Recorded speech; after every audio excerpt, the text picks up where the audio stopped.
Hi friends, welcome to our academy. మనం RRB NTPC PYQs అన్నీ చెప్పుకుంటున్నామండి. దాంట్లో భాగంగా హిస్టరీవి ముందు చెప్పుకుంటున్నాం. ఓకేనండి. ఇది మనకి హిస్టరీలో 9th జూన్ షిఫ్ట్ 2లో జరిగిన క్వశ్చన్స్ అన్నీ కూడా చెప్పుకుంటున్నాం అండి. ప్రతి దాంట్లో కూడా మినిమం 5 క్వశ్చన్స్ వస్తున్నాయి. 5 క్వశ్చన్స్ హిస్టరీ నుంచే వస్తున్నాయి. హిస్టరీ మీరు 5 క్వశ్చన్స్ పాకెట్లో ఉండాలంటే హిస్టరీ అంతా చదవాలి.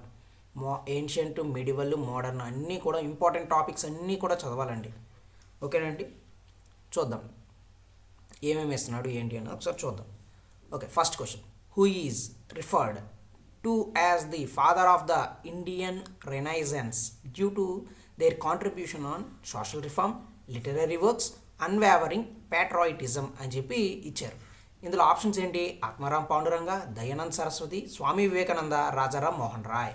వీళ్ళు నలుగురు పేర్లు ఇచ్చారండి. ఎవరు అని చెప్పి ఇచ్చారు. అయితే వీళ్ళు నలుగురి గురించి డిస్కస్ చేస్తే ఎవరు అనేది మనకి క్లారిటీ వస్తుంది. ఒకసారి చూద్దాం. ముందు ఆత్మారాం పాండురంగ గురించి చూద్దాం. ఏంటండి ఆత్మారాం పాండురంగ?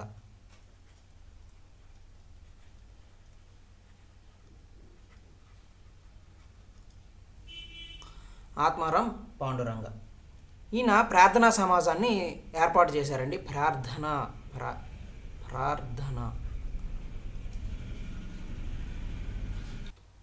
ముందుగా ఆత్మారాం పాండురంగ గురించి చూద్దామండి. ఆత్మారాం పాండురంగ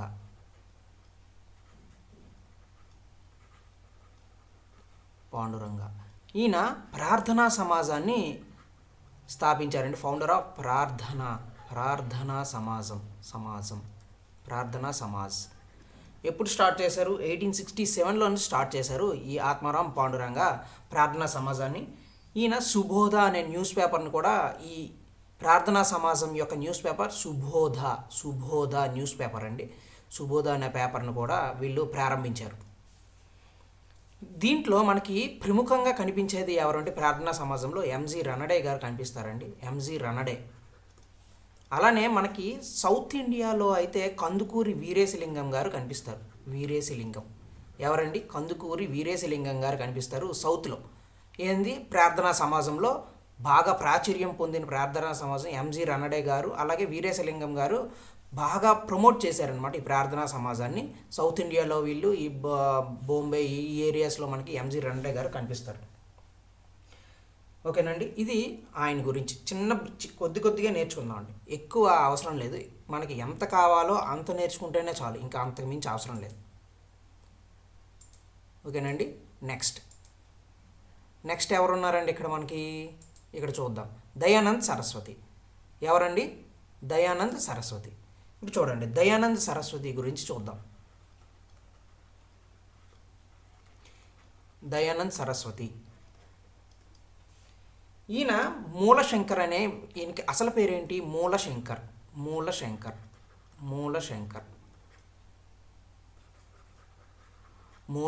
అనమాట ఈయన అసలు పేరు. ఈయనకి దయానంద సరస్వతి. ఈయన గురువుగారు ఎవరు అంటే విరజానంద.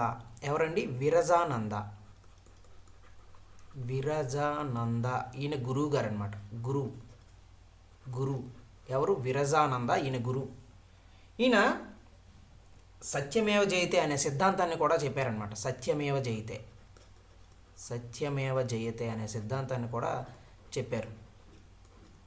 ఇదే కాకుండా ఈయన కమ్ బ్యాక్ టు వేదాస్ అనే నినాదం కూడా తీసుకొని వచ్చారు. కమ్ బ్యాక్ టు వేదాస్ అనే నినాదాన్ని కూడా తీసుకొని వచ్చారనమాట. ఈయన వేదాలకి మరలి తరలి రండి అని చెప్పి గోరక్షణ సమితి అనే సంస్థను కూడా ఏర్పాటు చేశారు. గోరక్షణ సమితి. ఆవుల్ని వీటిని సంరక్షించడానికి, గోవుల్ని రక్షించడానికి, ఆవుల్ని రక్షించడానికి స్థాపించిన సంస్థ గోరక్షణ సమితి. ఈయన 1875లో బొంబేలో ఈయన ఆర్య సమాజ్ని ఏర్పాటు చేశారండి.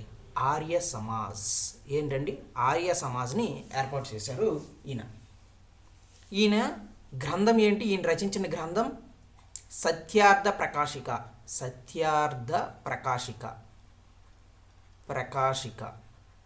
ఈయన రచించిన గ్రంథం. ఈయన గ్రంథం ఏంటి? సత్యార్థ ప్రకాశిక. ఈయన అసలు పేరు మూలశంకర్ విరజానంద విరజానంద ఈయన గురువు. సత్యమేవ జయతి నినాదం, కంబ్యాక్ టు వేదాసి ఈయనతే నినాదం, గోరక్షణ సమితి అనే సమితిని ఏర్పాటు చేసి గోవులను రక్షించారనమాట. 1875లో ఆర్య సమాజ్ని బాంబేలో స్థాపించారు. తర్వాత లాహోర్లోకి వెళ్ళిందనమాట. ఓకేనా అండి? ఇది ప్రధానంగా ఈయన గురించి చెప్పుకోవాల్సినవి.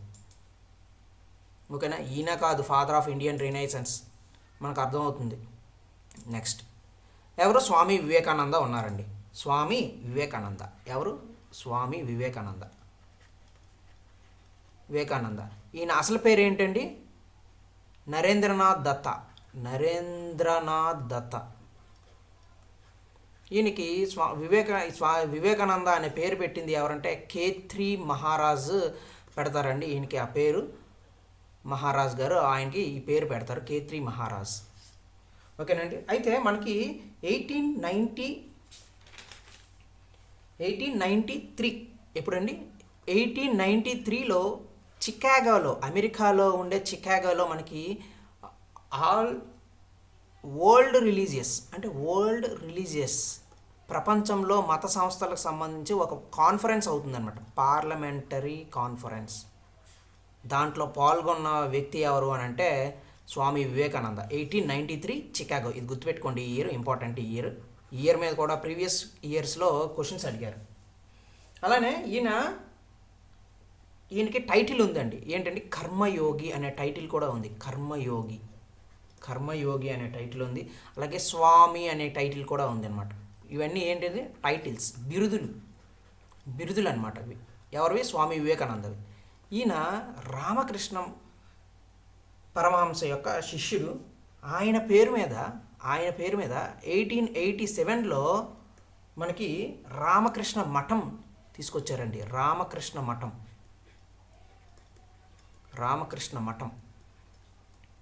ఇది ఎక్కడ? బారానగర్. ఎక్కడండి? బారానగర్. 1897లో రామకృష్ణ మిషన్ని తీసుకొని వచ్చారు. రామకృష్ణ మిషన్ బేలూరు, వెస్ట్ బెంగాల్లో ఇది స్థాపించారనమాట. బేలూరు, వెస్ట్ బెంగాల్ 1887లో. ఇవి ప్రధానంగా ఈయన గురించి చెప్పుకునేవి. ఓకేనండి? ఇది దీనికి సంబంధించినవి. ఇంకా ఇంకొక ఆయన ఉన్నారు. ఎవరు? రాజారాం మోహన్ రాయ్. ఎవరండి?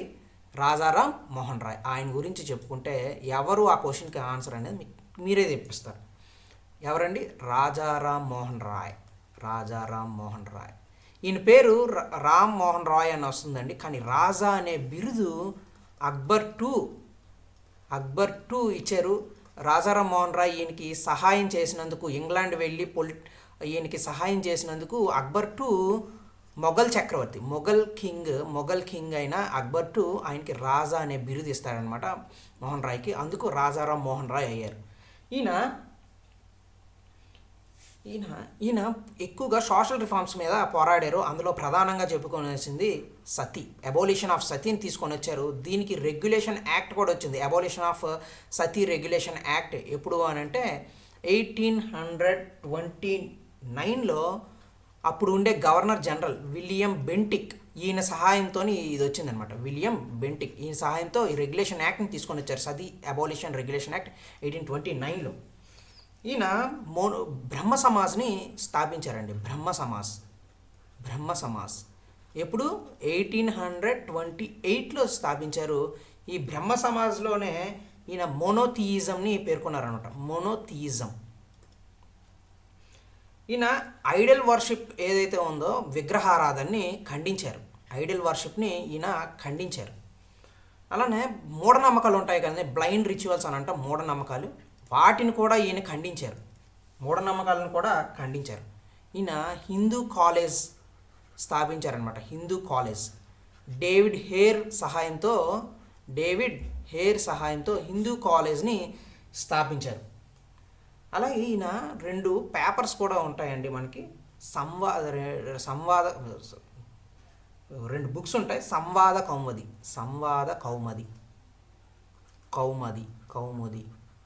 కౌముది ఇది బెంగాలీలో రచించింది అనమాట. సంవాద కౌముది. అలాగే మిరాత్ ఉల్ అక్బర్ అనేది కూడా ఉంటుంది. మిరాత్ ఉల్ అక్బర్ ఇది పర్షియన్లో ఉంటుందండి. ఎందులో ఉంటుంది? పర్షియన్ భాషలో ఉంటుంది. పర్షియన్. ఇవి ప్రధానంగా ఈయన గురించి చెప్పుకునేవి. అయితే ఈయన అన్నింటినీ మోడర్న్ ఇండియాలో రెనైజెన్స్ని తీసుకొచ్చారు. అంటే సాంస్కృతికంగా సంస్కరణ ఉద్యమాన్ని ప్రారంభమైంది రాజారాం మోహన్ రాయ్తోనే. అందుకే ఈయనకి టైటిల్ ఏంటంటే ఫాదర్ ఆఫ్ మోడర్న్ ఇండియా అని కూడా అంటాం. Modern India. అలాగే ఫాదర్ ఆఫ్ ఇండియన్ రెనైజెన్స్ అని కూడా అంటాం. Indian renaissance. అలానే ఈయనకి pioneer of new India, pioneer of new India అని కూడా అంటాం. ఇవి ప్రధానంగా ఈయన యొక్క టైటిల్స్. అలాగే రాజా అనేది కూడా ఈయన టైటిల్. అక్బర్ 2 ఇచ్చారనమాట ఈ రాజా అనే టైటిల్. ఇది గుర్తుపెట్టుకోండి. Father of modern India, father of Indian renaissance, pioneer of new India, అలాగే రాజా టైటిల్. ఇవి ప్రధానంగా రాజా రామ్మోహన్ రాయ్ గురించి చెప్పుకునేవి. అయితే ఇక్కడ క్వశ్చన్ ఏమి ఇచ్చారు? ఫాదర్ ఆఫ్ ఇండియన్ రెనైజెన్స్ ఈ నలుగురిలో ఎవరు అని చెప్పానంటే ఎవరండి?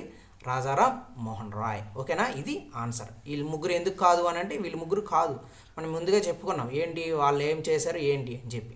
ఓకేనా అండి? ఇవి దీనికి సంబంధించింది. నెక్స్ట్ క్వశ్చన్కి వెళ్దాం.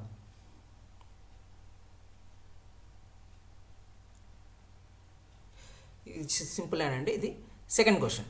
Which event marked the final collapse of the British policy of annexation అని అంటే వాళ్ళలో కలుపుకోవడం అన్నట్టు. బ్రిటిష్ సామ్రాజ్యంలోని చిన్న చిన్న రాజ్యాలని కలుపుకుంటారు, దాన్ని ఎనాక్సేషన్ అని అంటాం. ఈ పాలసీ ఆఫ్ ఎనాక్సేషన్ అంటే డాక్ట్రైన్ ఆఫ్ ల్యాప్సీ అని ఉంటుంది కదండి.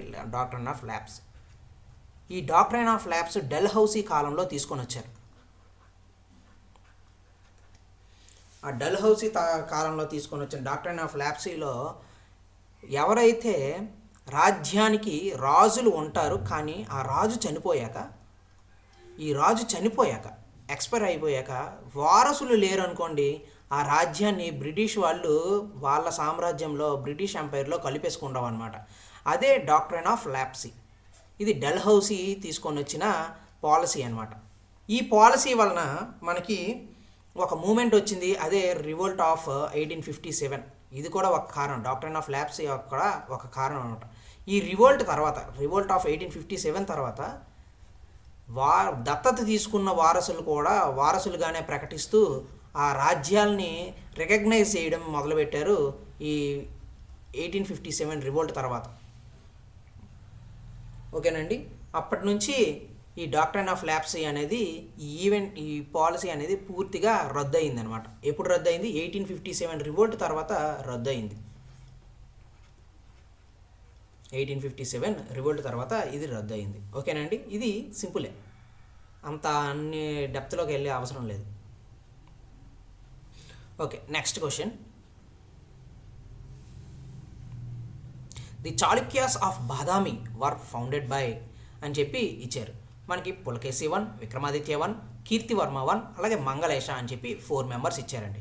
అయితే చాళుక్యాస్ క్రొనాలజీ తెలుసుకున్నాం అనుకోండి, చాళుక్యాస్ ఎవరెవరు ఏంటి ఎక్కడి నుంచి వచ్చారు ఏంటి అనేది క్రొనాలజీ తెలుసుకున్నాం అనుకోండి, దాన్ని బట్టి మనం దాని యొక్క ఫౌండర్ అనేది క్లియర్గా చెప్పచ్చు. అయితే క్రొనాలజీ చూసుకుంటే పులకేశి 1 ఫస్ట్. నెక్స్ట్ మనకి కీర్తివర్మ 1 వస్తాడండి. కీర్తివర్మ 1. ఈయన తర్వాత మంగళేశ వస్తాడు. మంగళేశ తర్వాత పులకేశి 2. పులకేశి 2 తర్వాత విక్రమాదిత్య వస్తాడు.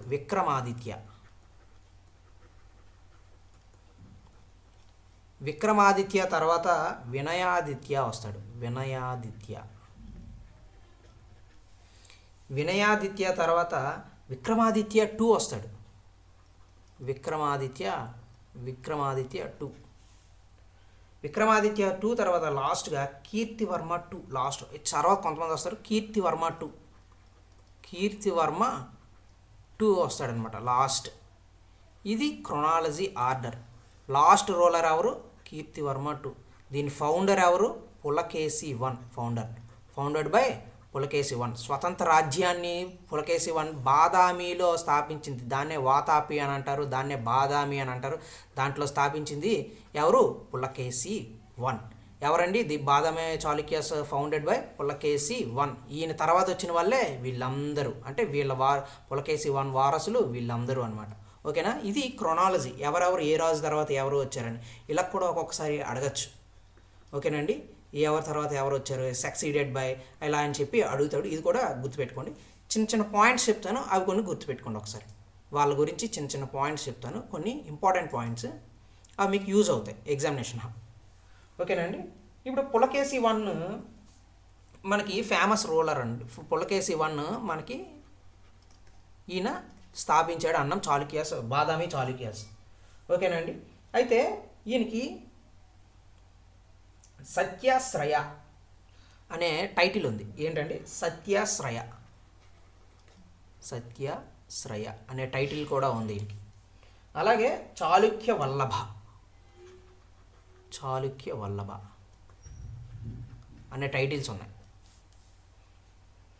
అలాగే ఈయన ఇన్స్క్రిప్షన్స్, బాదామి ఇన్స్క్రిప్షన్ అనేది ఫేమస్ ఈయన. దాంట్లో పులకేశి విక్టరీస్ పేర్కొంటుందన్నమాట. ఈయన విక్టరీస్ అన్నింటినీ పేర్కొనేది బాదామి ఇన్స్క్రిప్షన్, బాదామి ఇన్స్క్రిప్షన్ ఈయన విక్టరీస్ గురించి పేర్కొంటుంది.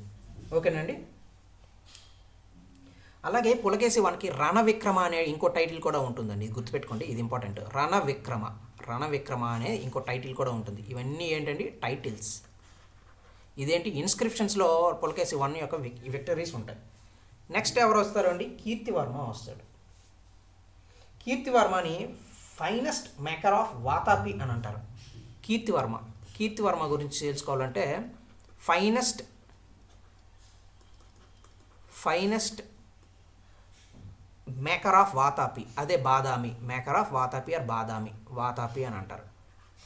ఆ బాదామి వాతాపిని సుందరంగా వైభవంగా నగరాన్ని తీర్చిదిద్దిన రాజు ఎవరంటే కీర్తివర్మ వన్. కీర్తివర్మ వన్, అందుకే ఫైనెస్ట్ మేకర్ ఆఫ్ వాతాపి అని కూడా అంటారు. ఇది ఇంపార్టెంట్, ఇది గుర్తుపెట్టుకోండి. నెక్స్ట్ మనకి మంగళేశ గురించి ఉంటుంది, అంత పెద్ద ఇంపార్టెంట్ కాదు. కానీ పులకేశి టూ గురించి చాలా ఇంపార్టెంట్. ఈయన ఫేమస్ అనమాట. బాదామి చాళుక్యుల్లో బాగా ఫేమస్ కింగ్ ఎవరంటే పులకేశి టూ. ఈయన కాలంలోనే హ్యూయన్సాంగ్ కూడా వస్తాడు. హ్యూయన్సాంగ్ చైనా ట్రావెలర్ వస్తాడు, హ్యూయన్సాంగ్. అలాగే ఈయన ఐహోల్ ఇన్స్క్రిప్షన్, ఏంటంటే ఐహోల్ ఇన్స్క్రిప్షన్ చాలా చాలా ఇంపార్టెంట్. ఎవరి కాలంలో ఐహోల్ ఇన్స్క్రిప్షన్ వేశారు అంటే పులకేశి టూ కాలంలో అనమాట. ఇది గుర్తుపెట్టుకోండి, పులకేశి టూ. ఈయన కాలంలోనే హ్యూయన్సాంగ్, చాళుక్యుల కాలంలో ఏ రాజు టైంలో వచ్చాడు అంటే పులకేశి టూ టైంలో వస్తాడనమాట హ్యూయన్సాంగ్. ఓకేనండి? కీర్తివర్మ అనేది last ruler. Kirtivarma two last ruler of Badami Chalukyas. ఇవి కొన్ని ఇంపార్టెంట్ పాయింట్స్ గుర్తుపెట్టుకోండి, మీకు ఎగ్జామినేషన్ హాల్లో యూజ్ అవుతాయి. నెక్స్ట్ మనకి ఫోర్త్ క్వశ్చన్ చూడండి. Which ruler of the western Kshatrapas dynasty is primarily known for restoring the Sudarshan lake in Kathiawar అని చెప్పి ఇచ్చారండి. ఎవరిచ్చారు? రుద్రదమన వన్, ఏజిస్, నహాపన, మాయిస్ అని చెప్పి 4 పేర్లు ఇచ్చారు. అయితే ఇందులో ఏంటి, ఎక్కడ వెస్టర్న్ క్షాత్రపాస్ ఎవరు ఏంటి అనేది ఒకసారి చూద్దాం.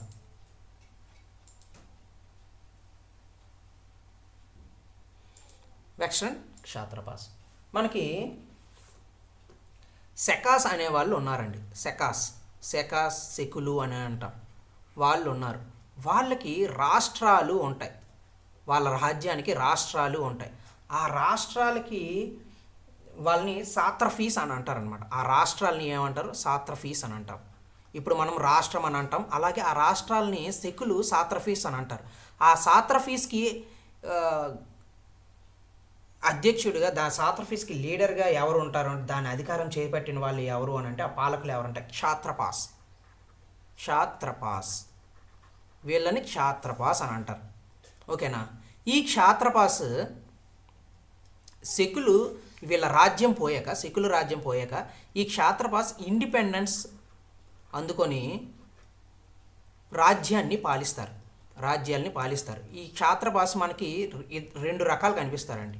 ఒకటి వెస్టర్న్ క్షాత్రపాస్, ఇంకొకటి నార్త్ అంటే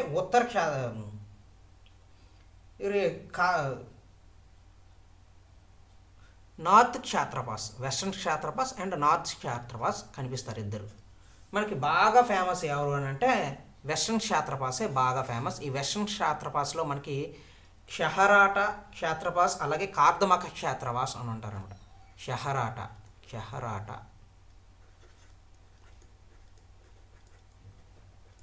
అలాగే కార్దమక క్షాత్రపలు ఉంటారనమాట. వెస్ట్రన్ క్షాత్రపాస్లో రెండు రకాలైన వాళ్ళు కనిపిస్తారనమాట. క్షహరాట వంశస్థులు అని, కార్దమక వంశస్థులు అని చెప్పి. ఈ క్షహరాట వంశస్థుల్లో మనకి ఎవరు స్థాపించారు అంటే భూమకుడు స్థాపిస్తాడు. ఈయన ఈ క్షహరాటల్లో గొప్పవాడు ఎవరంటే నహపానుడు. అలాగే ఈ కార్దమకలో మనకి ఉజ్జయిని కేంద్రంగా స్థాపించిన రాజ్యం ఈ కార్దమక రాజ్యం అనమాట. కార్దమక వంశస్థులు దీన్ని స్థాపించారు, అందుకు కార్దమక అంటారు. ఇందులో మూల పురుషుడు యశ్వమాలిక్.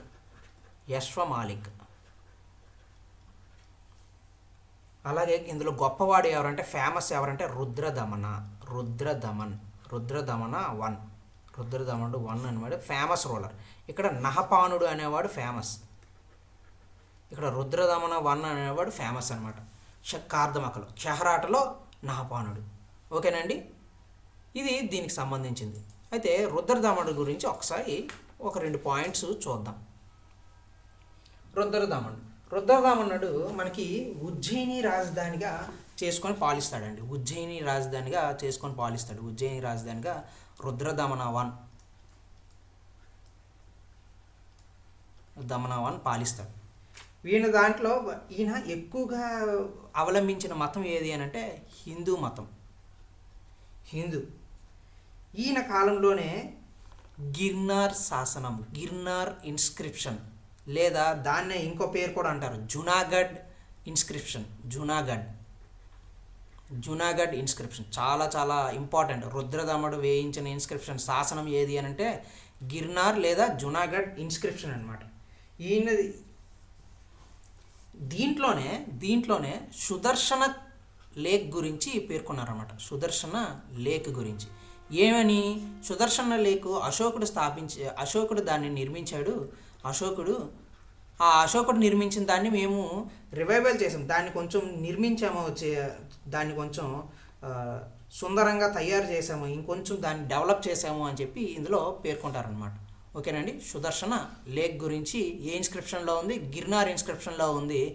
ఎవరు ఆ గిర్నార్ ఇన్స్క్రిప్షన్ వేశారంటే రుద్రదమన 1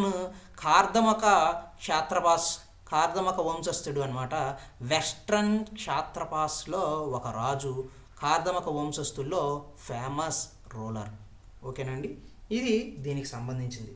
ఓకేనండి, ఇతని కాలంలోనే ఉజ్జయిని అనేది కూడా గొప్ప విద్యా కేంద్రంగా కూడా వెలిసింది అనమాట. ఈయన కాలంలో రుద్రదమన 1 కాలంలో. ఇవి ఇంపార్టెంట్ అండి. ఓకేనా, ఇప్పుడు మనకి క్వశ్చన్ ఏమైనా అర్థమైపోయింది కదా. ఇక్కడ ఏంటి, రిస్టోరింగ్ సుదర్శన లేక్ ఇన్ కథియావారు ఎవరు అండి? రుద్రదమన 1. ఇది ఇంపార్టెంట్. కానీ సుదర్శన లేక్ ఎవరు దీన్ని నిర్మించారు? King Ashoka, Mauryan king Ashoka. ఓకేనండి, దాన్ని కొంచెం రిస్టోర్ చేసి డెవలప్ చేసింది ఎవరు అంటే రుద్రదమన 1. ఓకేనా, నెక్స్ట్ మనకి first parallel government following quit India movement was established in which city అని చెప్పి ఇచ్చారండి. అక్కడ బల్లియాలో ఉంది అనమాట. మనకి ఫస్ట్ చేసింది బల్లియాలో గవర్నమెంట్ని ఏర్పాటు చేస్తారు, ఎస్టాబ్లిష్డ్ ప్యారలల్ గవర్నమెంట్ని. దాని తర్వాత మనకి సతారాలో కూడా ఏర్పాటు చేస్తారు. తర్వాత మనకి ఒరిస్సాలో ఉన్న తాల్చేర్లో కూడా ఏర్పాటు చేస్తారనమాట. ఈ ప్యారలల్ గవర్నమెంట్స్ ఏర్పాటు చేస్తారు. క్విట్ ఇండియాలో భాగంగా క్విట్ ఇండియా మూవ్మెంట్లో ప్యారలల్ గవర్నమెంట్స్ని నడిపింది ఎస్టాబ్లిష్ చేసింది ఎక్కడ అంటే ఫస్ట్ బల్లియా, తర్వాత సతారా, తర్వాత తాల్చర్, ఈ మూడిట్లో మనకి కనిపిస్తాయి అన్నమాట. కానీ ఫస్ట్ ఎక్కడ చేశారు అంటే బల్లియా. ఓకేనా, ఇది దీనికి సంబంధించింది. ఓకేనా అండి, ఇవి వీటికి సంబంధించినవండి. మళ్ళీ నెక్స్ట్ క్లాస్లో మళ్ళీ కలుద్దాం. Thank you very much.